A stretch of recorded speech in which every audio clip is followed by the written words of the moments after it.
Sam, I want to discuss with you Scholars for Peace in the Middle East. Give us a brief history of Scholars for Peace in the Middle East, because I was part of the Canadian professors and then the American professors for peace in the Middle East. Well, at the end of Oslo, Canadian Professors for Peace in the Middle East and American Professors for Peace in the Middle East lost their funding. There was a kind of halcyon period where people believed, well, we don't need to keep this going. I was one of them who believed it, frankly. Well, it turned out to be an unfortunate mistake, because what it did was it left college campuses in Canada and the United States, and also in Europe, which did not have an equivalent of APME and Canadian professors. It left that area fallow for the for money coming in, especially from Arab sources, that led to a period of more than a decade of development of anti-Israel perspectives on college campuses. So in 2002, when San Francisco State erupted in a very egregious anti-Semitic incident, and Columbia University in New York had a similar series of incidents that led to the film University Unbecoming that was done by the David Project, SPME began.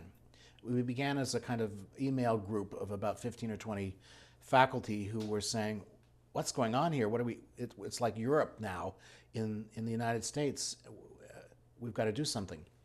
And since 2002, in the last 8 years, SPME, Scholars for Peace in the Middle East, has developed as a voluntary organization of college professors all over the world. And we now have more than 55,000 academics who work with us, who take our newsletter, who participate in our activities, who are involved in our conferences. And we have over 75,000 academics who've signed our petitions to stop boycotts in Great Britain, in Australia, in Canada, in the United States, and in other areas of Europe.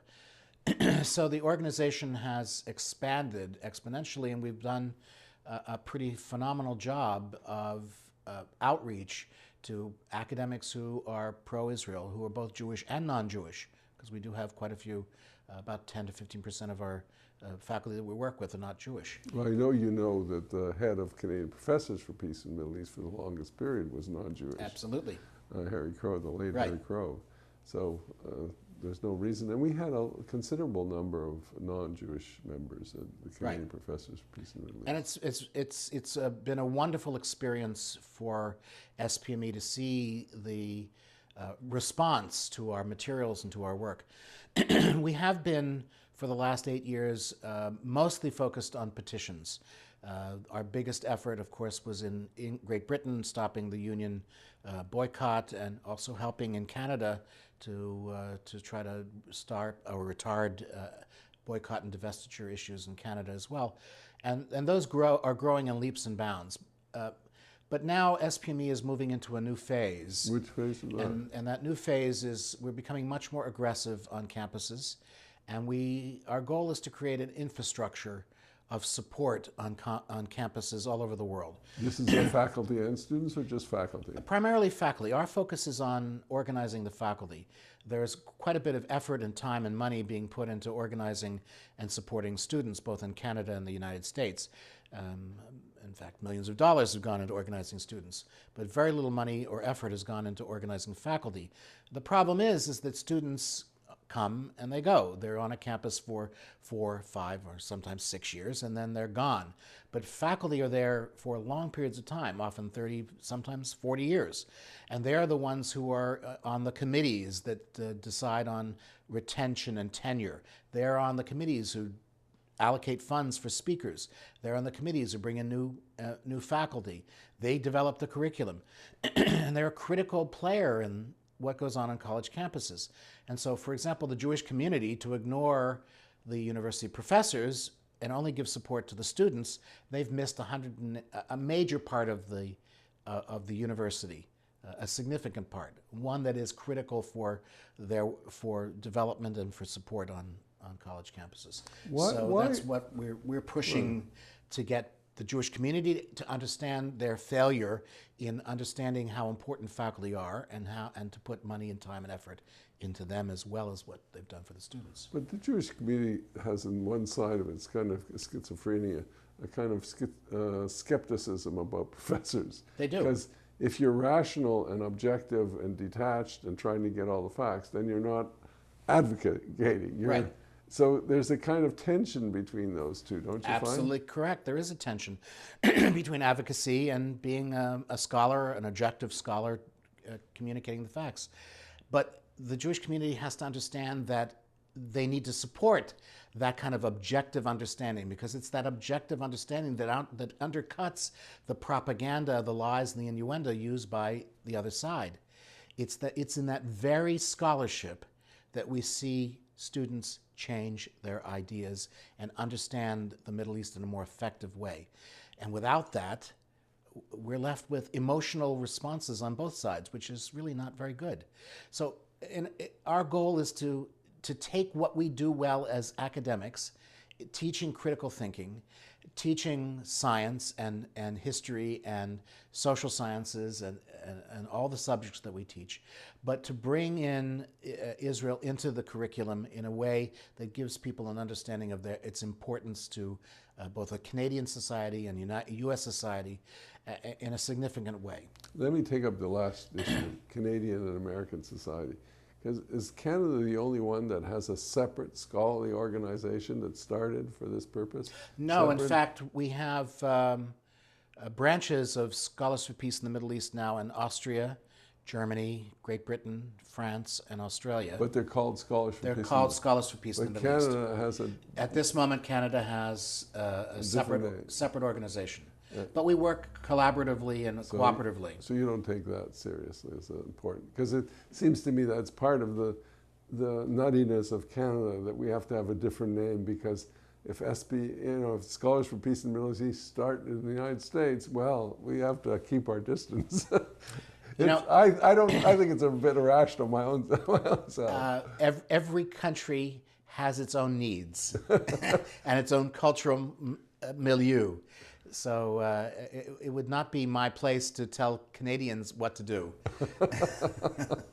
You're a very tolerant guy.